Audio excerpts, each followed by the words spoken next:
नमस्कार दोस्तों, नेपाल की हालत इस वक्त क्या है यह आप सभी जानते हैं। तस्वीरें बताने के लिए, समझाने के लिए काफ़ी हैं कि आखिर नेपाल में क्या कुछ चल रहा है।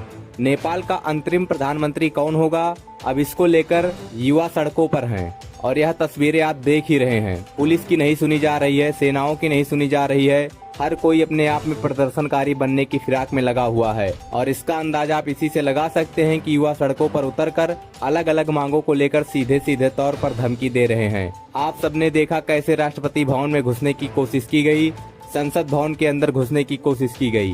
तमाम ऐसी बड़ी बड़ी बिल्डिंग्स हैं जिनको जलाने की साजिश की गई और इसके अलावा पुलिस को तो वहां पर बख्शा ही नहीं जा रहा है।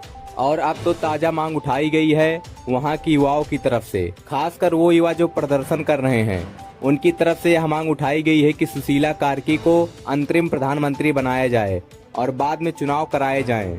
देखिए नेपाल में जिस तरीके के हालात हैं, जिस तरीके से तख्ता पलट हुआ है, उसके बाद अभी तक कोई अस्थायी समाधान निकलता हुआ नजर नहीं आ रहा है। हालांकि नेपाल में राजशाही दौर वापस लाया जाए इसकी चर्चा तेज है। नेपाल का राजा किसको बनाया जाए इसको लेकर तमाम नाम आगे आ रहे हैं, लेकिन इन सबके बीच सुशीला कार्की ये नाम भी बहुत चर्चा में है, जिनको अंतरिम प्रधानमंत्री बनाए जाने पर प्रदर्शनकारी जोर दे रहे हैं। उनका कहना है कि पहले उनको अंतरिम प्रधानमंत्री बना दिया जाए और बाद में चुनाव कराए जाएं।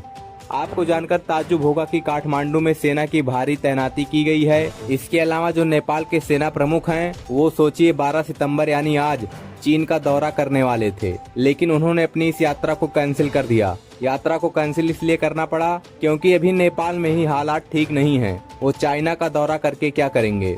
फिलहाल आपको बताते चले, इस बीच राष्ट्रपति रामचंद्र पौडेल ने शांति की अपील की है। तो युवा जो प्रदर्शन कर रहे हैं उनके इस अपील पर रामचंद्र पौडेल को ही धमकी दे दी। युवा कह रहे हैं कि 12 सितंबर 11 बजे तक आपको वक्त दे रहे हैं, सुशीला कार्की को अंतरिम प्रधानमंत्री बना दो और नहीं तो हम सेना का हेडक्वार्टर भी जला देंगे। जी हां, आर्मी हेडक्वार्टर जलाने की धमकी प्रदर्शनकारियों की तरफ से दी गई है।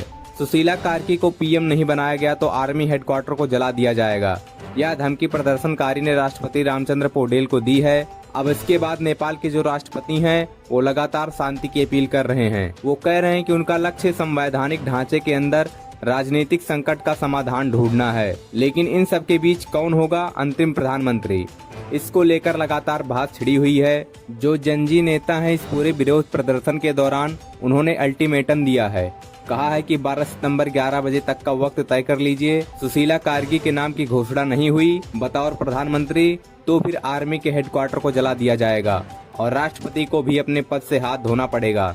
यानी राष्ट्रपति और तमाम बड़े बड़े दिग्गज पोजीशंस पर बैठे हुए लोगों को यह प्रदर्शनकारी धमकियां दे रहे हैं। आपको बताते चले, जो हिंसक प्रदर्शन हो रहे हैं इनमें मरने वालों की संख्या बढ़कर अब 36 हो गई है। इसके अलावा सैन्य अधिकारी लगातार बैठकें कर रहे हैं।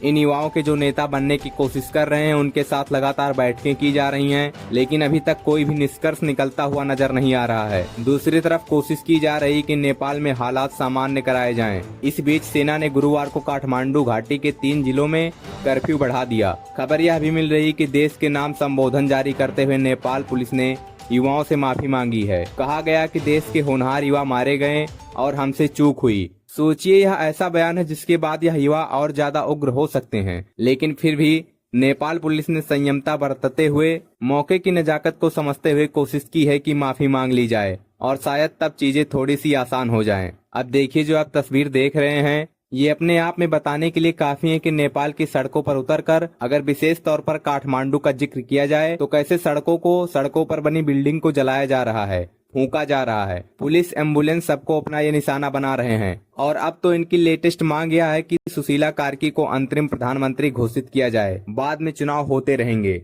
लेकिन पहले इनकी बात को माना जाए। अब सुशीला कार्की का नाम आगे तो चल रहा है, लेकिन देखने वाली बात होगी कि राजशाही वापस आएगी या सुशीला कार्की को अंतरिम प्रधानमंत्री बनाया जाएगा या किसको सत्ता दी जाएगी। क्योंकि जिस तरीके से यह प्रदर्शन हो रहा है बहुत जल्द फैसला लेने की घड़ी अब आ चुकी है। राष्ट्रपति को सीधे तौर पर धमकी दी जा रही है। नेपाल में इस तरीके से लगातार धमकी भरा दौर चल रहा है और इन सब के बीच सड़कों पर उतरकर प्रदर्शनकारी क्या कुछ मांग कर रहे हैं और कैसे सेना के हेडक्वार्टर को उड़ाने की बात कर रहे हैं यह मैंने आपको बता दिया। वैसे आपकी इस खबर पर क्या राय है कमेंट बॉक्स में जरूर बताएं और ऐसे ही खबरों को देखने के लिए हमारे चैनल को सब्सक्राइब करें।